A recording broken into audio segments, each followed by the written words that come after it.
Good evening friends, स्वागत है आप सभी का आपके अपने YouTube channel ready for exam just में। कल कुछ समस्या की वजह से हमने वीडियो नहीं बनाया हुआ था और इससे पहले हमने कहा था प्रैक्टिस सेट सॉल्व करवाने के लिए, तो एक प्रैक्टिस सेट हमने सॉल्व कराया हुआ था और आज हम दूसरा यूपी जो पेट का एग्जाम होने वाला है उसके लिए दूसरा प्रैक्टिस सेट सॉल्व करवाने जा रहे हैं। ठीक है, तो चलिए शुरू करते हैं अपनी क्लास। हम बिना देरी किए हुए क्लास को पूरा देखिए, शेयर कीजिए, लाइक कीजिए और अपना सहयोग बना के रखिए। ठीक है, चलिए बढ़ते हैं आगे। हम देखते हैं अपने प्रश्न को। कह रहा है कि ऋग्वेद में वर्णित देवताओं में सबसे प्रमुख देवता कौन थे। तो ऋग्वेद, जैसा कि वेद आप जानते हैं जो है, वेद कितने प्रकार के हैं? 4 प्रकार के हैं। ठीक है, वेदों की संख्या कितनी है? 4 वेद हैं। तो इसमें प्रश्न पूछ रहा है कि ऋग्वेद में वर्णित देवताओं में सबसे प्रमुख देवता कौन है। तो ऋग्वेद के अलावा और कौन से वेद हैं? तो अथर्ववेद है, यजुर्वेद है ना। अथर्ववेद, यजुर्वेद, ऋग्वेद और सामवेद, ये 4 वेद हैं। और इन 4 वेदों में प्रश्न पूछा जा रहा है ऋग्वेद से। तो जो सबसे प्रमुख देवता है उनको हम देख लेते हैं। तो इसमें क्वेश्चन नंबर 1 में कौन सा ऑप्शन सही हो जाएगा? आप लोगों ने अपना उत्तर सोच लिया होगा, चलिए हम बता देते हैं। तो इसमें ऑप्शन ए सही होगा, इंद्र। तो ऋग्वेद में वर्णित देवताओं में सबसे प्रमुख देवता किसको माना गया है? इंद्र भगवान को माना गया है। और इंद्र भगवान को किसकी संज्ञा दी गई है? पुरंदर की संज्ञा दी गई है। ठीक है, अगर यहाँ से प्रश्न बनता है तो ध्यान रखिएगा कि इंद्र भगवान को ऋग्वेद में किसकी संज्ञा दी गई है? पुरंदर की संज्ञा दी गई है। और सबसे प्रमुख देवता कौन थे? इंद्र भगवान थे। ठीक है, और इंद्र भगवान से संबंधित ऋग्वेद में कितने सूक्त हैं? तो 250 सूक्त की रचना की गई है ऋग्वेद में। चलिए आगे बढ़ते हैं। कह रहा है कि अशोक के अभिलेख को सर्वप्रथम किसने पढ़ा था। तो ये प्रश्न कई बार पूछा हुआ कई परीक्षाओं में। तो अशोक के अभिलेख को सर्वप्रथम पढ़ा गया था जेम्स प्रिंसेप के द्वारा। तो पूरा नाम पढ़िएगा, वरना आप जेम्स प्रिंसेप पढ़िए, आप ऑप्शन डी भी लगा सकते हैं। तो इसमें ऑप्शन ए सही होगा, जेम्स प्रिंसेप। तो अशोक के अभिलेख को सर्वप्रथम किसके द्वारा पढ़ा गया था? जेम्स प्रिंसेप के द्वारा पढ़ा गया था। तो इसमें ऑप्शन ए सही हो जाएगा। किस ईयर में पढ़ा था? 1837 में। तो 1837 ईस्वी में जेम्स प्रिंसेप ने सबसे पहले अशोक के अभिलेख को पढ़ा था। ठीक है, तो इसमें ऑप्शन ए सही हो जाएगा। आगे बढ़ते हैं। प्रश्न नंबर 3 कह रहा है कि गुप्त साम्राज्य का वास्तविक संस्थापक किसे माना गया है। तो गुप्त साम्राज्य का वास्तविक संस्थापक किसको माना गया है? चंद्रगुप्त द्वितीय को, चंद्रगुप्त प्रथम को, या समुद्रगुप्त को, या फिर श्रीगुप्त को। तो क्वेश्चन नंबर 3 का ऑप्शन इसमें सही हो जाएगा बी। अगर वास्तविक ना लिखा होता तो इसका ऑप्शन क्या होता? इसका ऑप्शन डी हो जाता, श्रीगुप्त हो जाता। लेकिन वास्तविक संस्थापक किसको माना जाता है? तो चंद्रगुप्त प्रथम को। इसमें 3 का बी ऑप्शन सही हो जाएगा। ठीक है, आगे बढ़ें। चलिए, दिल्ली पर राज करने वाली प्रथम महिला शासिका कौन थी? तो सबको पता होगा, इसमें ऑप्शन बी सही हो जाएगा, रजिया सुल्तान। ये दिल्ली पर शासन करने वाली प्रथम महिला शासिका थी। ये किस वंश से संबंधित थी? ये गुलाम वंश से संबंधित है। ठीक है, गुलाम वंश से संबंधित है रजिया सुल्तान। ठीक है, ये किसकी बेटी थी? ये इल्तुतमिश की पुत्री थी और इल्तुतमिश ने इनको सुल्तान बनाया था। तो इसमें 4 का क्वेश्चन जो है ऑप्शन बी सही हो जाएगा। धन निष्कासन का विरोध किसने किया था? क्वेश्चन नंबर 5, धन निष्कासन यानी कि जो ड्रेन ऑफ वेल्थ था, इसका विरोध किसके द्वारा किया गया था? तो इसका विरोध ऑप्शन ए सही होगा, सर सैयद अहमद खान, या फिर बी स्वामी विवेकानंद, या फिर सी महात्मा गांधी, या फिर डी इनमें से कोई नहीं। तो आप लोगों ने पढ़ा होगा कि धन के निष्कासन के लिए सबसे पहले जो इनिशिएट किया गया था दादा भाई नौरोजी के द्वारा किया गया था। ये हमने अपनी वीडियो में बताया हुआ है। तो दादा भाई नौरोजी ने इसका विरोध किया था और इसमें कोई ऑप्शन इनके नाम से नहीं दिया गया है, इसलिए इसमें ऑप्शन कौन सा सही हो जाएगा? ऑप्शन डी इसमें सही हो जाएगा, इनमें से कोई नहीं। ठीक है, तो दादा भाई नौरोजी ने सबसे पहले इसका विरोध किया था। और इन्होंने क्या किया था? धन के, अगर प्रश्न पूछे कि धन के बहिर्गमन का सिद्धांत, तो धन के जो बहिर्गमन का सिद्धांत था ये भी किसने दिया था? दादा भाई नौरोजी के द्वारा दिया गया था। ठीक है, आगे बढ़ते हैं। सरोजिनी नायडू को किस वर्ष कांग्रेस अधिवेशन का अध्यक्ष बनाया गया? तो सरोजिनी नायडू को अध्यक्ष बनाया गया था कब? इसमें ऑप्शन सही हो जाएगा 1925, 1925 में। यह अधिवेशन हुआ कहाँ पे था? तो ये कानपुर में हुआ था। 1925 का अधिवेशन हुआ था कानपुर में और इसकी अध्यक्ष बनाई गई थी सरोजिनी नायडू। तो प्रश्न नंबर 6 का उत्तर हो जाएगा ऑप्शन बी। ठीक है, स्पीड में सॉल्व कर लेते हैं ताकि वीडियो बड़ी ना हो। महात्मा गांधी के राजनीतिक गुरु कौन थे? Question number 7। तो महात्मा गांधी के राजनीतिक गुरु थे गोपाल कृष्ण गोखले। इसमें ऑप्शन सी सही हो जाएगा। तो महात्मा गांधी गोपाल कृष्ण गोखले से क्या थे, राजनीतिक रूप से बहुत ज़्यादा प्रभावित थे। ठीक है, तो इसमें ऑप्शन सी सही हो जाएगा। इसीलिए क्या किया था, इन्होंने इनको अपना राजनीतिक गुरु मान लिया था। तो प्रश्न नंबर 7 का आंसर क्या हो जाएगा, सी, गोपाल कृष्ण गोखले। महात्मा गांधी के राजनीतिक गुरु गोपाल कृष्ण गोखले थे। अब देखिए अगला प्रश्न, इसमें कह रहा है निम्नलिखित घटनाक्रम को सजाएं। सजाने का मतलब हो गया कि आपको इनके ईयर पता होना चाहिए और उस हिसाब से आप ऑप्शन को टिक करेंगे। तो ये प्रश्न हमने अपने मॉडर्न यानी कि आधुनिक भाषा से संबंधित जो महत्वपूर्ण प्रश्नों की श्रृंखला थी उसमें करवाया हुआ है, आप लोग देखिएगा जाके क्लास को। तो बंगाल विभाजन कब हुआ था, 1905 में हुआ था। खेड़ा आंदोलन कब हुआ था, बंगाल विभाजन 1905 में। खेड़ा आंदोलन कब हुआ था, ये हुआ था 1918 में। जलियांवाला बाग हुआ था 1919 में और चंपारण हुआ था 1917 में। तो ईयर आपको पता है तो आप जो अच्छे से मैच कर लेंगे। तो सबसे पहले इसमें कौन आएगा, सबसे पहले इसमें 1 हो जाएगा। ठीक है, उसके बाद में 3 हो जाएगा। अब इसमें केवल ऑप्शन ए ही ऐसा मिल रहा है तो इसमें ऑप्शन ए सही हो जाएगा। बंगाल विभाजन 1905 में, खेड़ा आंदोलन 1918 में हुआ था, जलियांवाला बाग 1919 में हुआ था और चंपारण हुआ था 1917 में। अगर आप लोग को ईयर ना याद हो रहा हो तो बताइएगा कमेंट बॉक्स में, हम आपको हिस्ट्री का पूरा मॉडर्न इंडिया का ईयर वाइज कौन कौन सी घटनाएं किससे संबंधित हैं स्टोरी बेस इस तरह से बता देंगे कि आप लोग खुद ही जो है बिना ईयर याद किए हुए भी इन सारे प्रश्नों को कर सकते हैं। यानी कि हम बताएंगे कौन सी घटना के पीछे का कारण क्या था। तो ऐसे जब आप क्यों यानी कि किसी घटना के पीछे का क्यों जानेंगे तो आगे आप अपने आप सोचेंगे हाँ इसके बाद ये हुआ होगा फिर ये हुआ होगा।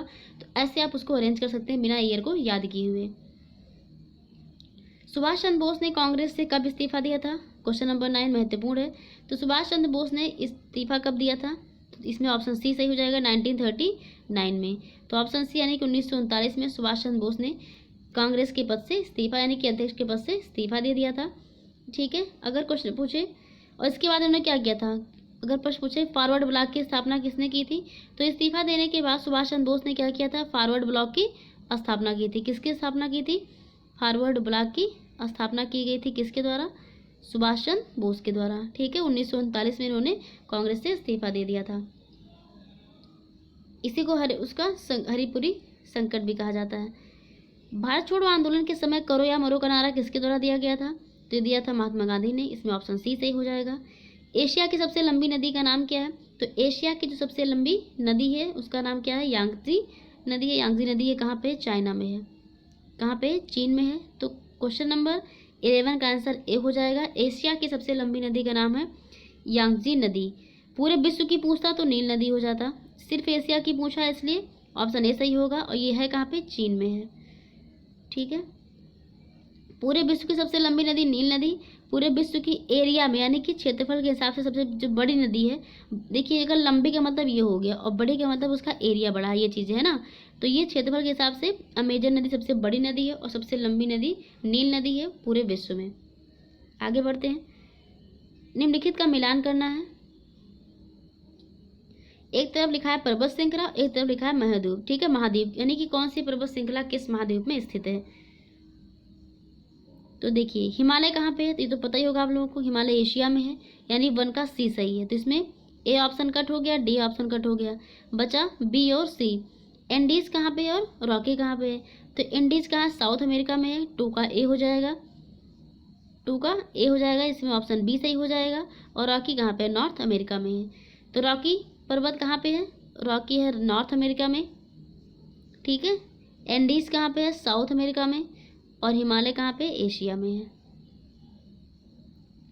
क्वेश्चन नंबर 13, कोयला भंडार के मामले में 2020 के अंत तक की स्थिति के अनुसार दुनिया में भारत का स्थान कौन सा है। तो प्रश्न नंबर 13 का आंसर क्या हो जाएगा, 13 का आंसर 5वां यानी कि ऑप्शन ए सही हो जाएगा। भारत का जो स्थान है दुनिया में वो 5th पोजीशन पे है। 13 का आंसर क्या हो जाएगा, ए हो जाएगा। ठीक है, अब फर्स्ट पे कौन है, फर्स्ट पे अगर हम बात करें तो यूएसए हो जाएगा। कौन हो जाएगा, यूएसए हो जाएगा। सेकेंड पे रसिया हो जाएगा और थर्ड पे हो जाएगा ऑस्ट्रेलिया और फोर्थ पे हो जाएगा चाइना और 5th पे अपना इंडिया हो जाएगा। आगे बढ़ते हैं, भारत के किस शहर को पूर्व का एथेंस के रूप में जाना जाता है। तो कौन सा शहर है जिसको पूर्व का एथेंस कहा जाता है। क्वेश्चन नंबर 14 है, बताइए आप लोग इसमें आंसर सोच लिया होगा। Option A Kochi, B Patna, C Madurai या फिर डी प्रयागराज। तो इसमें कौन सा ऑप्शन सही होगा? भारत के किस शहर को पूर्व का एथेंस कहा जाता है? तो पूर्व का एथेंस किसको कहते हैं? मदुरई को कहा जाता है। इसमें ऑप्शन सी सही हो जाएगा, 14 का सी सही हो जाएगा। यानी कि भारत के मदुरई शहर को पूर्व का एथेंस कहा जाता है। ये है कहाँ पे? तो ये तमिलनाडु में है। कहाँ पे है? तमिलनाडु में है। ठीक है, आगे बढ़ते हैं। भारत में पंचवर्षीय योजना की जो बनाने की जिम्मेदारी है वो किसकी थी? तो पंचवर्षीय योजना से संबंधित सारे प्रश्नों को हमने सॉल्व किया हुआ है, सारे तथ्यों को पढ़ा हुआ है। जिन लोगों ने भी क्लास नहीं देखा होगा जरूर देखिएगा, सारे तथ्य आपको वहाँ से मिलेंगे। बेहद ही महत्वपूर्ण क्लास थी वो। तो प्रश्न नंबर 16 कह रहा है कि भारत में पंचवर्षीय योजना बनाने की जिम्मेदारी किसकी थी? प्रधानमंत्री कार्यालय, राष्ट्रीय विकास परिषद, योजना आयोग या फिर केंद्रीय एवं राज्य सरकारें? तो इसमें योजना आयोग, इसमें ऑप्शन सी सही हो जाएगा, 16 का सी। बैंकों का बैंक आरबीआई होता है, रिजर्व बैंक ऑफ इंडिया। इसमें ऑप्शन बी सही हो जाएगा। क्वेश्चन नंबर 17 का ऑप्शन बी सही हो जाएगा। ठीक है सॉरी, अगला प्रश्न, SEZ यानी कि सेज का पूर्ण रूप क्या है? तो सेज का पूर्ण रूप क्या है? इसमें कौन सा ऑप्शन सही हो जाएगा? Specific economic zone, special economic zone, senior economic zone या फिर इनमें से कोई नहीं? तो 18 का आंसर क्या हो जाएगा? इसमें special economic zone, option B is correct. तो सेज का पूर्ण रूप क्या है? Special economic zone. ठीक है, आगे बढ़े।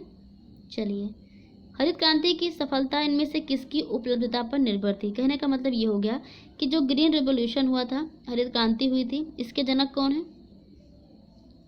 इसके जनक है MS स्वामीनाथन। MS स्वामीनाथन इसके जनक हैं। बताइएगा आप लोग कमेंट बॉक्स में कि विश्व में हरित क्रांति के जनक के रूप में किसको जाना जाता है। ठीक है, तो हरित क्रांति की सफलता के पीछे क्या वजह थी, यानी कि क्या क्या ऐसे तथ्य वो फैक्ट थे या क्या चीज़ें थी जिन पर बेस्ड था वो? देखिए, रासायनिक उर्वरक एवं कीटनाशक, पर्याप्त सिंचाई सुविधाएं, बीजों की उच्च पैदावार किस्म, ये तीनों ही सुविधाएं थी जिससे क्या हुआ, हरित क्रांति को सफलता मिली थी। यानी कि इसमें ऑप्शन डी सही हो जाएगा, 19 का डी सही हो जाएगा। ये सारी चीज़ें उपलब्ध थी। CBS में सी का पूर्ण रूप क्या है? तो CBS का जो फुल फॉर्म क्या होता है? इसका होता है कोर बैंकिंग सोल्यूशन। क्या होता है? सी से हो जाएगा कोर, बी से हो जाएगा बैंकिंग और एस से हो जाएगा सोल्यूशन। तो आपसे पूछा है इसमें कि सी का क्या मतलब है, तो इसमें कोर, ऑप्शन ए सही हो जाएगा। ठीक है, आगे चलते हैं। भारतीय संविधान में मौलिक अधिकार किस देश से लिए गए हैं? करा चुके हैं प्रश्न हम, बहुत सारे प्रश्न हमने अपने क्लास में कराया हुआ है ना। तो फंडामेंटल राइट जो है हमने कहाँ से लिया हुआ है? तो मौलिक अधिकार हमने लिया हुआ है अमेरिका से। इसमें ऑप्शन ए सही हो जाएगा, USA से लिया गया है मौलिक अधिकार। आर्य संविधान से हमने क्या लिया हुआ है? तो आर्य संविधान से हमने DPSP लिया हुआ है, अभी हमने क्लास ली हुई थी इसकी, है ना। समवर्ती सूची कहाँ से ली गई है? ऑस्ट्रेलिया से ली गई है। ठीक है, तो ये कुछ महत्वपूर्ण तथ्य थे। अगला प्रश्न कह रहा है कि धर्म, मूल, वंश, जाति, लिंग अथवा जन्म स्थान के आधार पर विभेद का प्रतिषेध भारतीय संविधान के मौलिक अधिकारों के किस वर्ग में आता है? तो ये किस में दिया गया है? प्रश्न नंबर 22 का आंसर सोचिए आप लोग। तो 22 में क्या हो जाएगा? ये किस में दिया गया है? समता के अधिकार में, राइट टू इक्वलिटी में। ठीक है, लोकसभा के सदस्यों का कार्यकाल कितने वर्ष का होता है? 5 साल का होता है। इसमें ऑप्शन डी सही हो जाएगा।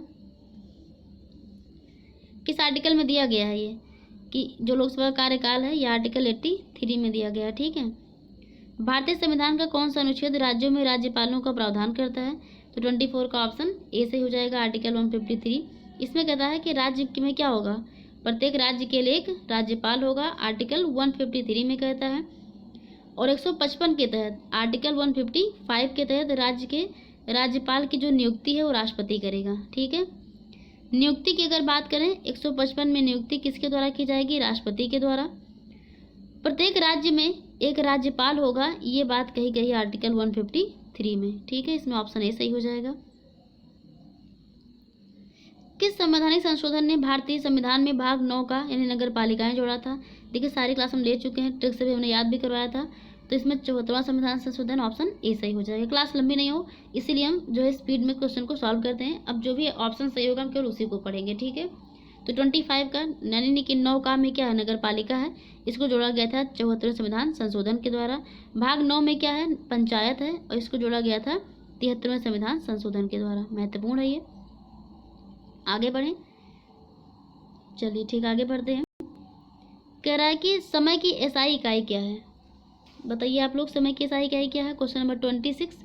तो क्या है ये? सेकंड, इसमें ऑप्शन डी सही हो जाएगा। ठीक है, ऑप्शन डी इसमें करेक्ट हो जाएगा। कांसा किसकी मिश्र धातु है? यानी कि कांसा जो ब्रोंज होता है ये किससे मिलके बना है, ये आपको बताना है। तो जो ब्रोंज है यानी कि कांसा, किसका ये मिश्रण है, किसके मिश्रण से इसको बनाया जाता है? क्वेश्चन नंबर 27 का आंसर क्या होगा? ऑप्शन ए, तांबा और टिन। तांबा और टिन के साथ जब इसको मिलाते हैं तो क्या बनता है? कांसा बनता है। ठीक है, तांबा प्लस टिन, तांबा और टिन से क्या बनता है? कांसा बनता है। इसमें ऑप्शन ए सही हो जाएगा।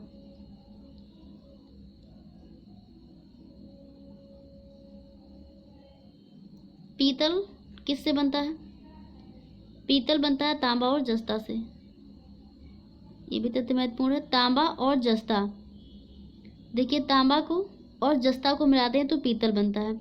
अब ये याद रखने का तरीका क्या हो सकता है? देखिए पीतल में ता, फिर तांबा, पीतल फिर जस्ता पढ़ेंगे। ठीक है, जस्ता फिर ता से भी क्या शुरू हो जाएगा? तांबा। तो जस्ता तांबा ये बनता है पीतल।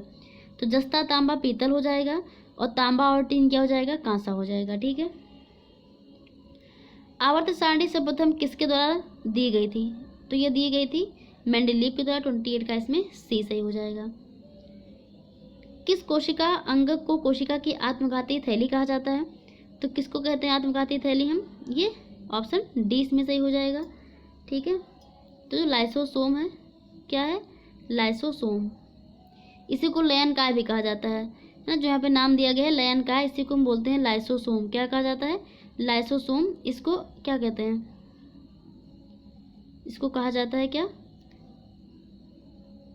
आत्मघाती थैली कहते हैं। क्या कहते हैं इसको? आत्मघाती थैली कहा जाता है, यानी कि सुसाइड बैग कहा जाता है। ठीक है, कौन सा एंजाइम लार में पाया जाता है? तो लार में पाया जाने वाला एंजाइम कौन सा होता है? तो लार में पाया जाता है टाइलिन। इसमें ऑप्शन डी सही हो जाएगा।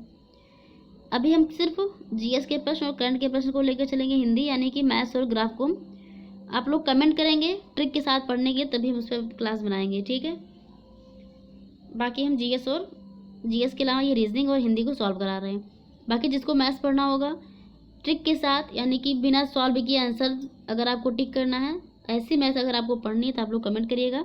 इसके लिए भी हम क्लास जो है अलग से ले लेंगे। ठीक है, अभी अगर मैथ्स पढ़ाएंगे तो क्लास लंबी हो जाएगी, इससे सिर्फ हम जीएस और हिंदी को सॉल्व करा रहे हैं। तरुण का विलोम क्या है? क्वेश्चन नंबर 36 तरुण का विलोम क्या हो जाएगा? वृद्ध हो जाएगा। इसमें ऑप्शन सी सही हो जाएगा। जो स्त्री सूर्य भी ना देख सके, वाक्यांश के लिए एक शब्द पूछ रहा है, तो आसूर्यम पश्या। इसमें ऑप्शन बी सही हो जाएगा। व्योम का पर्यायवाची शब्द नहीं है, इसमें से पूछ रहा है कौन सा व्योम का पर्यायवाची शब्द नहीं है? क्वेश्चन नंबर 38, तो इसमें पीयूष ऑप्शन सी सही हो जाएगा।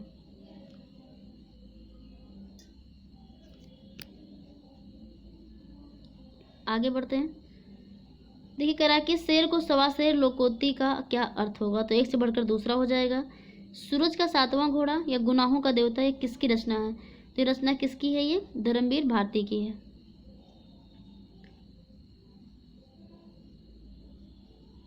ये सारे प्रश्न उसके हैं। चलिए हम सीधा करंट पे आते हैं। करा कि मार्च 2022 में किस राज्य की विधानसभा पूरी तरह से कागज रहित होने वाली भारत की पहली विधानसभा बन गई है? तो कागजलेस हो गई है, यानी कि पेपरलेस विधानसभा मार्च 2022 में। तो क्वेश्चन नंबर 51 का आंसर क्या हो जाएगा? ये नागालैंड। इसमें ऑप्शन डी सही हो जाएगा। ठीक है, यानी कि मार्च 2022 में नागालैंड की विधानसभा क्या हो गई? पूरी तरह से कागज रहित हो गई है। ठीक है, आगे बढ़ते हैं।